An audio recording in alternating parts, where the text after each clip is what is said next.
So we had a water break, a bomb scare, right? And then, so I thought, man, I don't know. We had broken wrists, a broken foot. I said, I don't know, like, is my karma that bad right now that are we going to even play this game? But look, our guys played hard. It certainly wasn't a thing of beauty. I don't think it'll be a thing of beauty. I really don't. It's going to be, we're just going to have to grind it out and hit a spurt or two. And if we ever win a game again where Mike Lewis goes 0 for 9 from 3 and 2 of 13 from the field, then I'll buy you all steak dinners, because that's not going to happen very often. But overall, I liked our resiliency. You know, you could tell we got a little tired at the end. We made no plays. We had to milk the clock a little bit, and then we made no plays, you know, or we would have coasted in. And then we made a couple mistakes, but overall, they tried to do what we want them to do. That was Renee's second ever 20-point game. You talked about a little bit with how Mike struggled. Is he a guy where you need him to consistently provide some pop for you, since you guys might not have the shooting overall? Well, I'm going to tell you a little secret. The one good thing about me is I'm probably more direct than most coaches you've dealt with. So I really wanted to start Eric Williams, but Renee's played so well. I asked him, I said, look, if you really want to start, then I'm going to start you, because it's not really fair to him not to start him. And I gave him a couple of days to think about it. He called me today and said, Coach, really, you know, I've been through a lot. Things haven't really gone well for me. Do you mind if I start? I said, no, I think you deserve to start, actually. And the good thing is Eric Williams hasn't won the spot, so, like, I'm good with that. And I also like the older guys, you know, when it's close, going with the older guys, because I think they deserve that. So Renee's put a lot of time into the game. He's spent a lot of time at it. He's probably got the best feel for the game of anybody we have.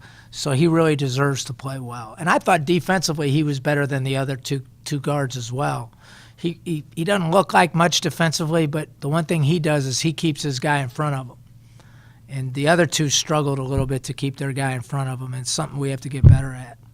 You said Renee has gone through a lot. Could you expand on that a little bit, what kind of adversity he's gone through? Well, he's had a rotten career. I mean, the guy signed at Butler with Brad Stevens, who normally doesn't make very many mistakes. He played AAU basketball with 4 pros, and everybody considered him a high major player, and he really has underachieved throughout his career. And then he tried to run out of here when I got here, right? And I basically told him, I'm going to do this, this, this, and this, and I'm going to hold you accountable. So if you want somebody to hold you accountable, then stay. But if not, run out of here. I said, I don't think it's good for you, but go ahead and run out, right? And the thing that I respect about him is he's been honest with me. Even through his, you know, issues that he has, he's still honest.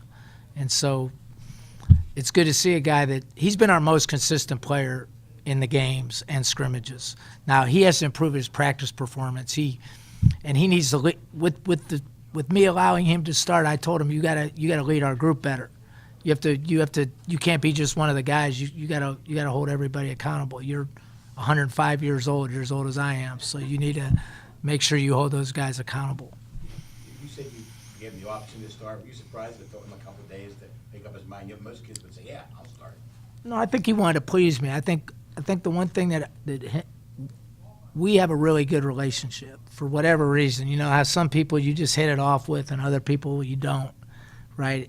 He and I have a good relationship. So I think what he wrestled with is he knew I didn't want to start him, because I don't like starting both ball-handling guards. I have no other ball-handling guard to put in then. And then he tired at the end, I think. Had I not started him, maybe we could have – because the beginning of the game's garbage anyway. You're just trying to feel each other out and get to the next 4 minutes, really. What do you tell the guys at halftime? You know, you're tied 32-32. They're really, really struggling to shoot the ball. What do you tell them to make sure they don't kind of crumble in the second half as they have in the past? I actually was okay with how we played the first half. I thought we got down and then we rallied back, and considering we missed 105 free throws and, you know, we didn't make any threes, we're fortunate enough to be there. But when you build your team at the defensive end, you know, you have a chance at least to survive those bad moments. Now, if you shoot it like that consistently, you have no chance regardless how good a defense you play. But, you know, I thought they did a good job of just hanging in there the first half. And then we also had a little foul trouble as well, which with 8 guys is a issue. So like Jordan, for instance, like Jordan didn't have a great game, but I looked up his minutes over the last 3 years. You guys look up his minutes, and then you'll figure out why he's going to have some struggles along the way. He's going to play more minutes the first 4 games probably than he did most of his career in a single year. So he doesn't have much mileage, so he's going to make some mistakes that.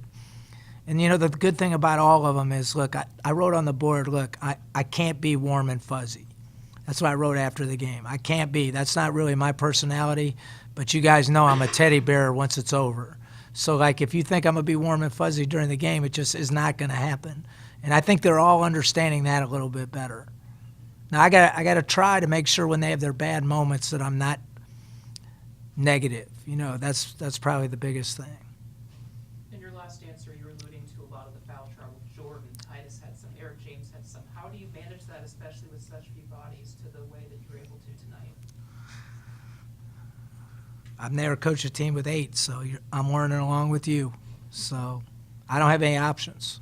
So you can sit there and make excuses, or you just figure out a way to win, right? I thought about going zone, but I didn't want to play zone with the 3 little guys in there. I like to be a little bigger, like a bigger 3-man, like rather than have. I played Eric Williams about 20 minutes at the 4 today, which out of necessity, and he did a good job. Like, he's a good rebounder. Do you like Eric's scrappiness out there? It seems like he's, not shy at all, first collegiate start, and he had 12. He drives me nuts, but I think he's going to be really good if he changes a few habits. He's got this slow motion that drives me crazy, and again, like that position, I compare everybody to LeBron, so it's a hard comparison, but he can't be a freshman for us. That's the bottom line. He's got to act like a junior, and he's not there yet, but he's talented, and he hasn't shot the ball worth a darn yet. He's a much better shooter than he's shot, but he attacks the glass. You got to give him that. Was Michael Rose pressing a little bit? They took that shot at the end of the game. 3-pointer, I guess. You don't really want me to comment on that, do you? Was he just trying too hard? Look, I've seen some of the best shooters in the world miss. I really don't try to explain misses. He just missed tonight, right? And he won't look at before the year's over, he'll shoot his normal percentage, right? And we got to make sure that he makes them when it matters. Like, you still felt like every shot was going in. Now, he did do a good job of getting to the rim, right? So the part he didn't do very well is he didn't guard very well, right? I think if I analyze the tape, I think he got beat off the dribble on a consistent basis, which he has to improve on. We can't win unless we can guard the ball. We're not big enough around the rim other than Titus. Look, and Jordan's got to come and block. I was on him nonstop, but like, you can't be 6'8" and not block anything, right? Now Titus is doing his share now. For a young kid, he's coming to the ball well. He can't score, but he can come to the ball and block. Coach Tarrant had 8 straight points there in that key stretch in the second half. And he had 16 in the second half. It was 18. Is he going to have to be aggressive like that more often for you? Well, I don't think we have any choice. We really don't have any other answers. Look, I'm a guy who likes to throw the ball inside, but Jordan wasn't out there very much, and we really don't have anybody else to throw it into until Chaz comes back. So, like, Tarrant's going to have to go a little bit. The problem with going under ball screens, so they go under ball screens with Tarrant because he's not a great outside shooter.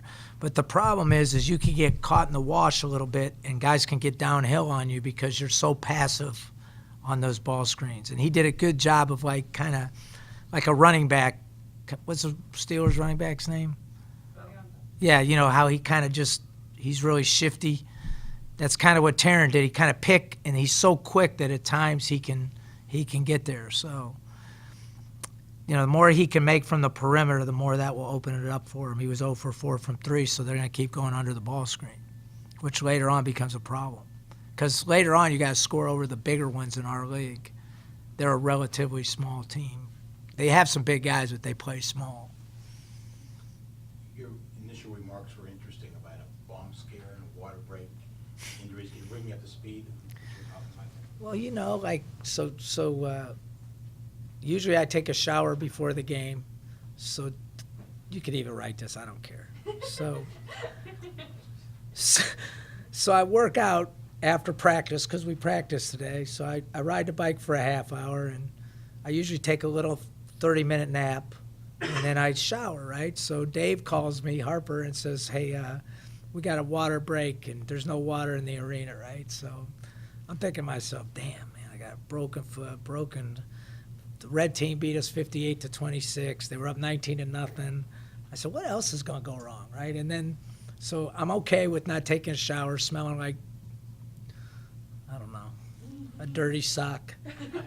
And then I get a call that, well, there's been a bomb scare on campus. And I'm thinking, this isn't really quite the way I envisioned my first game at Duquesne going, and then we're down to St. Francis early, and I'm thinking, I can't really lose my first game here, right? That wouldn't be a great first impression. But I guess all you can do is kind of play through it, right? So I teach these guys to fight through adversity all the time. And but I'm thinking to myself, wow, what else could go wrong? You didn't hear about the bomb scare? You probably wouldn't have showed up, would you? Was it in this building? Or? I don't know, was it on campus, right? They had like the canine units here, and like they were. I'm thinking, man, did somebody from Akron send a bomb here just because they didn't want me to coach here or something? Like, You have some injuries you mentioned too?